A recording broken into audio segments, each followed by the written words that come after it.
Welcome to iDream media. So జనరల్గా ఊపిరితిత్తుల్లో చాలా మందికి కఫం, నిమ్ము చేరి ఇబ్బంది పెడుతూ ఉంటుంది. శ్వాస ఆడనట్లుగా కూడా ఉంటుంది. ఇక స్మోక్ చేసే వాళ్ళలో అయితే ఊపిరితిత్తులు పూర్తిగా చెడిపోయి ఉంటాయి. సో లంగ్స్ క్లియరెన్స్ కోసం ఒక మంచి టీ ఉందండి, అది కూడా ఇంట్లో దొరికే పదార్థాలతోని. సో మరి ఎలా తయారు చేసుకోవాలి, ఎప్పుడు తీసుకోవాలి, ఎన్నాళ్ళు తీసుకోవాల్సి ఉంటుంది, వివరాలు తెలుసుకుందాం. ఈరోజు మనతో పాటు ఉన్నారు ప్రముఖ vegetable therapist and sun spiritual society founder Vikramaditya Guruji గారు. గురూజీ నమస్తే అండి. సూర్యసుందర్. జనరల్గా స్మోక్ చేస్తారు, వాళ్ళలోనే లంగ్స్ ఇష్యూస్ ఉంటాయా అంటే కాదు, ఈ పొల్యూషన్ వల్ల అందరికీ లంగ్స్ ఇష్యూ అనేది వస్తూ ఉంది.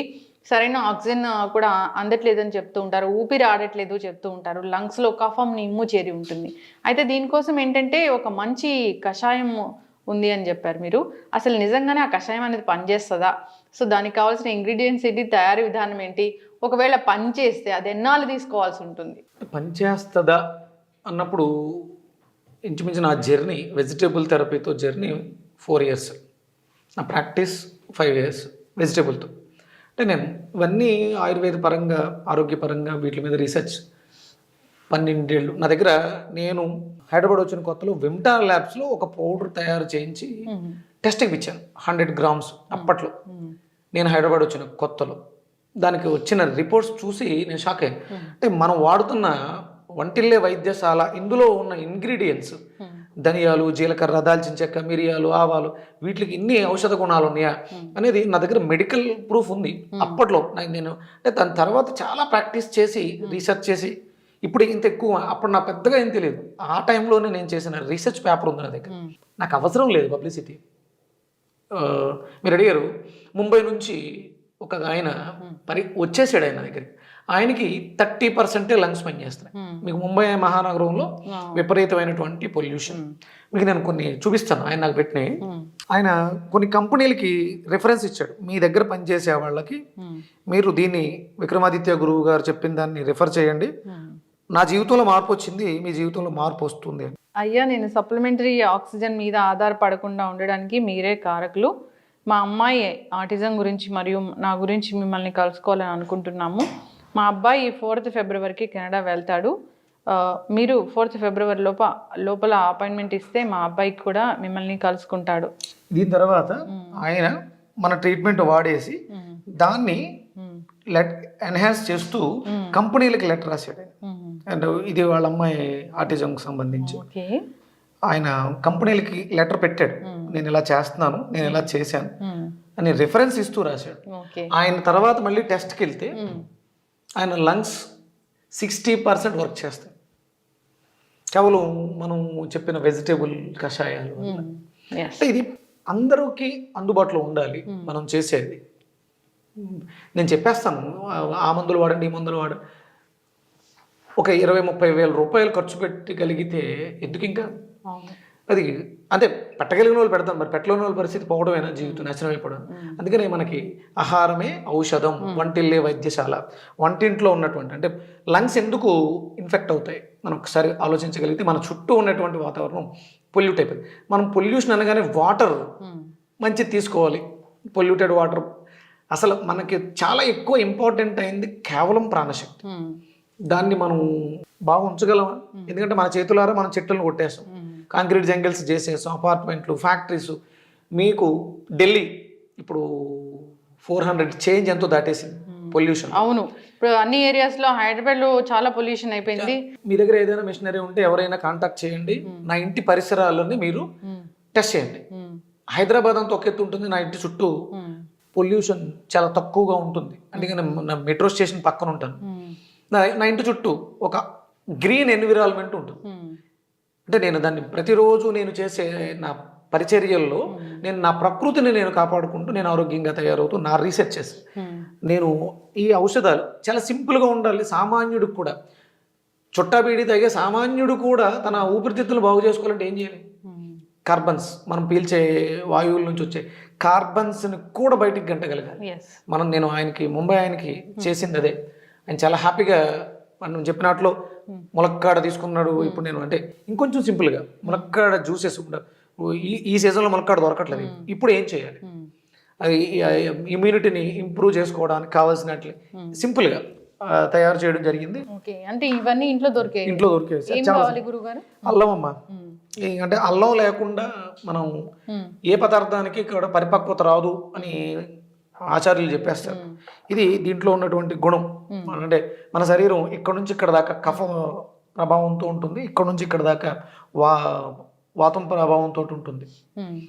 ఇందులో కఫాన్ని తగ్గించడానికి చాలా అద్భుతంగా ఉపయోగపడుతుంది. అలాగే పసుపులో ఉన్నటువంటి యాంటీ బ్యాక్టీరియల్, యాంటీ ఇన్ఫ్లమేటరీ ఇవన్నీ కూడా మనకు అద్భుతంగా. అలాగే దాల్చిన చెక్క, ఏదైతే మెటల్స్ ఉన్నాయో హెవీ మెటల్స్ వాటిని డిస్ట్రాయ్ చేయడానికి, బయటికి పంపించడానికి. అలాగే మింట్, మనం అంటే ఒక్కసారి మనం మింట్ నవిలిన తర్వాత శ్వాస తీసుకుంటే చల్లటి గాలి వెళ్తుంది. ఊపిరితిత్తులని రిజనరేట్ చేయడానికి, సెల్స్ని యాక్టివ్ చేయడానికి పుదీనా అద్భుతంగా ఉపయోగపడుతుంది. ఇంకా అత్యద్భుతమైనటువంటి ఔషధం ఇది. ఇదే చాలా ఇంపార్టెంట్. ఇప్పుడున్న పరిస్థితులలో అందరం విపరీతమైనటువంటి పచ్చిమిర్చి, ఎండుమిర్చి, ఎర్రకారు వీటితోటే ఆరోగ్యాల్ని పూర్తిగా పాడు చేసుకుంటాం. దానికి ప్రత్యామ్నాయంగా, అంటే దాని ద్వారా వచ్చినటువంటి సైడ్ ఎఫెక్ట్ ఎసిడిక్ నేచర్ని, అంటే లంగ్లో ఉన్నటువంటి ఎసిడిక్ నేచర్ని ఆల్కలైన్ చేయడానికి అసలు ఒరిజినల్గా ఏంటంటే 2-3 మిరియాలు దంచి నోట్లో వేసుకుని క్షారం, అది కారం కాదు, అది క్షారం, ఆ ఘాటుని ఆస్వాదించగలిగారు. ఇప్పుడు మీరు ఇమీడియట్ ఇది కారం తగిలిన వెంటనే మీ ఎక్స్ప్రెషన్ ఏముంటుంది? ఫీలింగ్. నువ్వు పులుపు తగిలిందమ్మా ఆటోమేటిక్గా ఇలా అంటాం. అది అంటే పులుపుకి కళ్ళు యాక్టివ్ అయినాయి, అంటే ఇది వెళ్ళి లివర్ మీద ప్రభావాన్ని చూపిస్తుంది. కారం తగిలిన వెంటనే అంటాం. ఏం తీసుకుంటుంది? ఊపిరి. అంటే కారం అనేది ఊపిరితిత్తుల్ని యాక్టివ్ చేస్తుంది. ఇందులో క్షారం ఉంది, యాంటాసిడ్ ఉంది, కారం రుచి కూడా ఉంది, దీంట్లో కూడా ఉంది. ఈ 3 వాటిల్లో కూడా సేమ్ గుణాలు ఉన్నాయి. ప్లస్ ఇన్ఫెక్షన్స్ వాటిని తగ్గించడానికి మనకి పసుపు న్యాచురల్గా వాడుకోవడానికి మింట్ ఒక అరోమా ఫ్లేవర్ లాగా మింట్ తీసుకుంటాం. లంగ్స్ క్లియరెన్స్ కోసం ఒకటి, దానికి కావాల్సింది అల్లం, మిరియాలు, దాల్చిన చెక్క, పుదీనా అండ్ పసుపు. అంతే, అన్ని ఇంట్లో దొరుకుతాయి. తయారు చేద్దాం గురూజీ.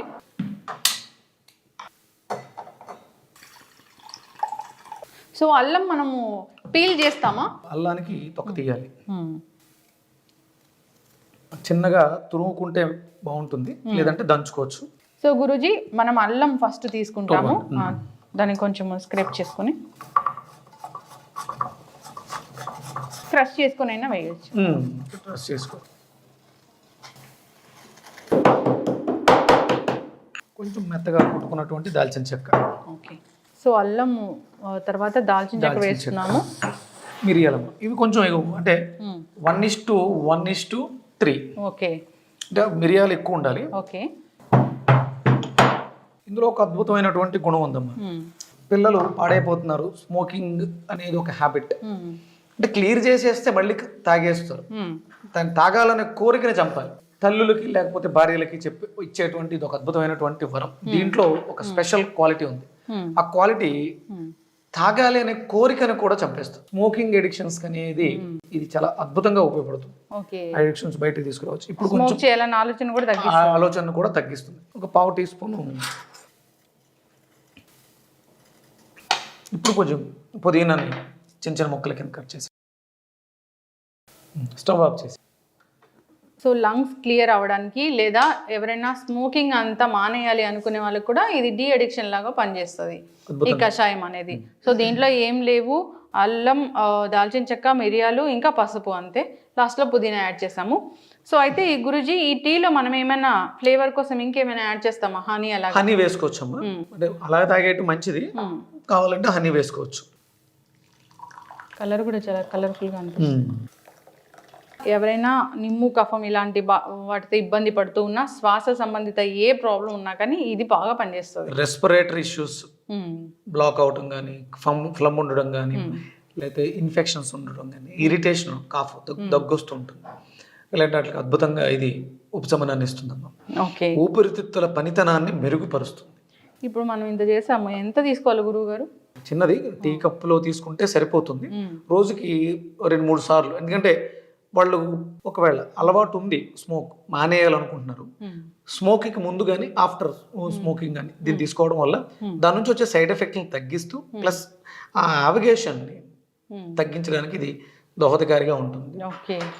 అలా అని చెప్పేసి అని ఊపిరితిత్తులు బాగు చేస్తుంది, ఇష్టం వచ్చినట్టు తగ్గకూడదు. అది మీ ఆరోగ్యానికి మంచిది కాదు. ఇది మనకి హితం చేస్తుంది, మంచిదే. మనం ఉన్న అలవాట్ల నుంచి బయటపడాలి. ఇది జీవితంలో మనిషి యొక్క ఊపిరి, ప్రాణం పోయే స్థితికి కూడా తీసుకెళ్ళిపోతుంది.